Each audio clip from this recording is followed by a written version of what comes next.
और चिट्ठी का सफर से ही जुड़ा हुआ हमारा ये अगला पाठ है, डाकिये की कहानी कंवर सिंह की जुबानी। ये एक डाकिये की कहानी है, इंटरव्यू है उनका, जिसको इस लेसन के जरिए आपको जो ये बताया जा रहा है वो असल में एक पुरस्कार पाने वाले, अपने साहसिक काम के लिए वीरता पुरस्कार पाने वाले एक डाकिये की कहानी है। पुरस्कार मिलने के बाद उनका जो इंटरव्यू लिया गया, ये पाठ उसी पर आधारित है। आप टेक्स्ट बुक खोलो, टेक्स्ट बुक में जिसने इंटरव्यू लिया है वो एक एक करके प्रश्न पूछता है, और जो डाकिये हैं जिनका नाम है कंवर सिंह, वो एक एक करके उसका उत्तर देते हैं और क्या क्या बताते हैं वो इस पाठ में दिया गया है। कहानी जो आपने पिछले पाठ में पढ़ा, चिट्ठी का सफर, कि किस तरह से पहले चिट्ठियों का एक जगह से दूसरी जगह पे जाना कोई आसान बात नहीं थी। आज टेक्नोलॉजी का इतना विकास हुआ है कि झट से कोई संदेश हम फोन के जरिए एक दूसरे को दे पाते हैं, पर पहले उतना आसान नहीं था। और आज भी कुछ भारत के हिस्से ऐसे हैं जहाँ संदेश पहुँचाना इतना आसान काम नहीं होता है। तो ये जो डाकिये हैं कंवर सिंह, वो कहाँ के हैं? हिमाचल प्रदेश। और जहाँ तक हिमाचल प्रदेश की बात है, एक पहाड़ी इलाका है, कुछ गांव तो इतने ऊंचे हैं कि वहाँ आज भी बसें गाड़ियाँ नहीं जाती हैं, लोगों के लिए जीवन इतना आसान नहीं होता है। तो इस पाठ में कंवर सिंह के ने क्या क्या बताया है उसके लिए हम शुरुआत करते हैं। शिमला की माल रोड पर जनरल पोस्ट ऑफिस है। उसी पोस्ट ऑफिस के एक कमरे में डाक छाटने का काम चल रहा है। छाटना मतलब अलग करना। डाक एक साथ आती है, उससे अलग अलग पोस्ट ऑफिस में भेजने के लिए पहले उसको डिस्ट्रीब्यूट किया जाता है, उसको छाटना कहते हैं। सुबह के 11:30 बजे हैं। खिड़की से गुनगुनी धूप छनकर आ रही है। इस धूप का मजा लेते हुए 2 पैकर और 3 महिला डाकिया फटाफट डाक छाटने का काम कर रहे हैं। वहीं पर मैंने सरकार से पुरस्कार पाने वाले डाकिया कंवर सिंह जी से बात की। यही बातचीत आगे दी जा रही है। शिमला के माल रोड, शिमला कहाँ? हिमाचल प्रदेश में। हिमाचल प्रदेश के शिमला में माल रोड पर एक जो पोस्ट ऑफिस है उसमें ही काम करने वाले डाकिया हैं कंवर सिंह, और उन्हें सरकार से उनकी वीरता के लिए पुरस्कार मिला है और अब उनका इंटरव्यू लिया जा रहा है जो इस पाठ में दिया है। आपका शुभ नाम, यानी लेखिका जो है उन्होंने सबसे पहले उनका नाम पूछा। मेरा नाम कंवर सिंह है। मैं हिमाचल प्रदेश के शिमला जिले के नेरवा गांव का निवासी हूँ। मेरी उम्र 45 साल है। 45 साल मतलब 45 ईयर। आपके परिवार में कौन कौन है उनके बारे में कुछ बताइए। मेरे 4 बच्चे हैं, 3 लड़कियां और 1 लड़का। 2 लड़कियों की शादी हो चुकी है। मेरा एक और बेटा भी था। वह मेरे गांव में एक पहाड़ी से लकड़ियां लाते हुए गिर गया, जिससे उसकी मौत हो गई। कंवर सिंह जी ने बताया कि उनका एक बेटा है, एक बेटा और भी था जो गांव की पहाड़ियों से लकड़ियां लाते समय उसका पैर फिसल गया और वो घाटियों में गिरने की वजह से उसकी मौत हो गई। आपके बेटे के साथ जो हुआ उसका हमें दुख है। आपके इलाके में इस तरह की घटनाएं क्या अक्सर होती हैं?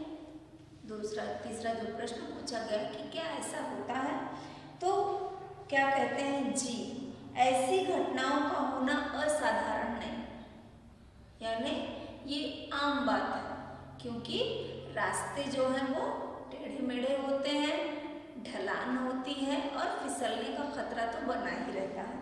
यहाँ हर साल तिरछी ढलानों या ढाकों से घास काटते हुए कई औरतें गिरकर मर जाती हैं। फिर भी यहाँ ऐसे ही रास्तों से चलना पड़ता है क्योंकि दूसरे कोई रास्ते होते ही नहीं हैं। हमारे गांव में अभी तक बस नहीं पहुंच पाती है। हिमाचल में हजारों ऐसे गांव हैं जहां पैदल चलकर ही पहुंच सकते हैं। नेरवा गांव जो कंवर सिंह जी बता रहे हैं कि उनका गांव है, कहते हैं कि वो बहुत ऊंचाई पर है और रास्ते बहुत टेढ़े मेढ़े हैं, तिरछी ढलाने हैं। औरतें जो घास काटने के लिए या लकड़ियां बीनने के लिए काटने के लिए जाती हैं और कई बार ऐसी दुर्घटना हो जाती है कि उनका पैर फिसलने के कारण उनकी मृत्यु हो जाती है। लेकिन उन रास्तों पर जाएं नहीं, ऐसा हो नहीं सकता क्योंकि उसके अलावा कोई दूसरे रास्ते ही नहीं है, जाना पड़ता है लोगों को। फिर आपके बच्चे पढ़ने कैसे जाते हैं? अगला सवाल। मेरे बच्चे गांव के स्कूल में पढ़ते हैं। स्कूल लगभग 5 किलोमीटर दूर है। गांव में मतलब फिर भी 5 किलोमीटर दूर है। मेरी एक लड़की 10वीं तक पढ़ी है, दूसरी 12वीं तक, तीसरी लड़की 12वीं कक्षा में पढ़ रही है और बेटा 10वीं कक्षा में पढ़ता है। जहाँ काम करते हैं वहाँ आपके अलावा और कौन कौन है? क्या आपको डाकिया ही कहकर बुलाते हैं? पहले मैं भारतीय डाक सेवा में ग्रामीण डाक सेवक था, अब मैं पैकर बन गया हूँ, पर हूँ वही नीली वर्दी वाला डाक सेवक।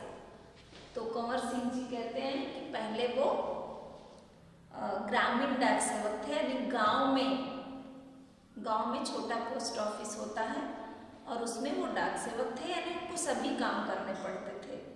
डाक सेवक होता है उसका काम काफ़ी होता है। और अब मैं पैकर बन गया, यानी पैकिंग करने का काम करते हैं। और डाक सेवक को करना क्या क्या होता है? जो डाक सेवक होता है, उन्होंने बताया कि मैं पहले डाक सेवक था, ग्रामीण डाक सेवक, तो उनको क्या क्या करना पड़ता है वो उन्होंने यहाँ बता रहे हैं। मुझे बहुत कुछ करना होता है। चिट्ठियाँ, रजिस्ट्री पत्र, पार्सल, बिल, बूढ़े लोगों की पेंशन आदि छोड़ने गांव-गांव जाता हूँ, यानी ये सारी चीज़ें देने के लिए गांव-गांव जाना पड़ता है। क्या यह सब अभी भी करना पड़ता है? आपको भी ये सुनकर आश्चर्य होगा कि इस टेक्नोलॉजी के समय में अभी भी हिमाचल प्रदेश के जो पहाड़ी गांव हैं वहाँ लाइट बिल भी पोस्टमैन को ही ले जाकर घर तक पहुँचानी पड़ती है। और बूढ़े लोगों की पेंशन है या कोई पार्सल है, चिट्ठी है, सब पोस्टमैन के ऊपर ही होता है और वही उनके घर तक पैदल जाकर पहुंचाते हैं क्योंकि कोई साधन दूसरा नहीं होता है। शहरों में भले ही आज संदेश देने के कई साधन आ गए हैं जैसे फोन, मोबाइल, ईमेल वगैरह, लेकिन गांव में तो आज भी संदेश पहुंचाने का सबसे बड़ा जरिया डाक ही है। इसलिए गांव में लोग डाकिये का बड़ा आदर और सम्मान करते हैं। अपनी चिट्ठी आदि पाने के लिए डाकिये का इंतजार करते हैं। यानी गांव में और ऐसे इलाकों में स्पेशली जहां संदेश पाने और पहुंचाने का कोई दूसरा जरिया नहीं है, वहाँ पोस्टमैन ही एकमात्र सहारा होता है। वहाँ लोग इस पोस्टमैन की बहुत इज्जत करते हैं, बड़ा आदर करते हैं। हमने सुना है कि हमारी डाक सेवा दुनिया की सबसे बड़ी डाक सेवा है। यह भला कैसे? सुना तो आपने बिल्कुल ठीक है। हमारे देश की डाक सेवा दुनिया की सबसे बड़ी डाक सेवा है। आज भी दुनिया की सबसे बड़ी डाक सेवा है और सबसे सस्ती भी। कहते हैं कि भारत की जो डाक सेवा है वो इतनी बड़ी डाक सेवा किसी देश में नहीं है और इतनी सस्ती भी नहीं है। केवल 5 रुपए में देश के किसी भी कोने में हम चिट्ठी भेज सकते हैं। यानी जो अंतर्देशीय मिलता है लिफाफे पर जो टिकट लगा हुआ होता है 5 रुपए का, वो हमको 5 रुपए में ही मिल जाता है और उसमें हम कितना भी लिखकर संदेश अपने प्रियजनों को भेज सकते हैं। पोस्ट कार्ड तो केवल 50 पैसे का ही है, यानी 50 पैसे में भी हम देश के किसी भी कोने में अपना संदेश भेज सकते हैं। तो हुई ना सबसे सस्ती डाक सेवा भारत की और सबसे अच्छी भी, सबसे विकसित भी। आपको अपनी नौकरी में मजा तो बहुत आता होगा। अगला सवाल जो पूछा गया उनसे वो ये कि आपको अपनी नौकरी में मजा तो बहुत आता होगा। अब कंवर सिंह जी इस बात का क्या उत्तर देते हैं वो नीचे दिया है। मुझे अपनी नौकरी बहुत अच्छी लगती है। क्यों अच्छी लगती है? जब मैं दूर नौकरी करने वाले सिपाही का मनी ऑर्डर लेकर उसके घर पहुंचता हूं तो उसके बूढ़े माँ बाप का खुशी भरा चेहरा देखते ही बनता है। सबसे पहले उन्हें ये नौकरी क्यों अच्छी लगती है? क्योंकि ये काम बहुत कठिन है। जो काम कंवर सिंह जी कर रहे हैं वो बहुत कठिन काम है, क्योंकि इसमें सबसे पहली बात तो उन्हें पैदल बहुत चलना पड़ता है, क्योंकि वहाँ कोई गाड़ियाँ कोई बस नहीं है, पहाड़ी इलाके हैं, रास्ते बहुत तिरछे और ढलावदार हैं, मतलब चढ़ाई कठिन होती होगी, यानी चलना पैदल चलना भी कोई आसान काम नहीं है, सीधा रास्ता नहीं है। और दूसरी बात कि खतरा भी उतना ही बना रहता है, यानी जैसा कि देखा पहले उनका बेटा खुद इस दुर्घटना का शिकार हुआ है, तो ये खतरा तो हमेशा बना ही है। किसी का भी पैर फिसलना या जान फिसल जाना कोई असाधारण बात नहीं होगी, लेकिन फिर भी वो खुश है अपनी नौकरी से। क्यों? क्योंकि कहते हैं कि दूर नौकरी करने वाला बॉर्डर पे काम करने वाला कोई सिपाही जब अपने बूढ़े माता पिता के लिए मनी ऑर्डर भेजता है और वो मनी ऑर्डर लेकर वो उनके घर पहुंचते हैं, बूढ़े माता पिता के चेहरे पर बेटे की खबर और साथ में मनी ऑर्डर भी पाकर वो कितने खुश होते हैं, उनके चेहरे पर जो खुशी नजर आती है वो देखकर कंवर सिंह जी को खुशी होती है। ऐसे ही जब किसी का रजिस्ट्री पत्र पहुंचाता हूँ जिसमें कभी रिजल्ट तो कभी नियुक्ति पत्र होता है तो बहुत खुश होते हैं, लोग खुश होते हैं और उनको खुश देखकर ये भी खुश हो जाते हैं।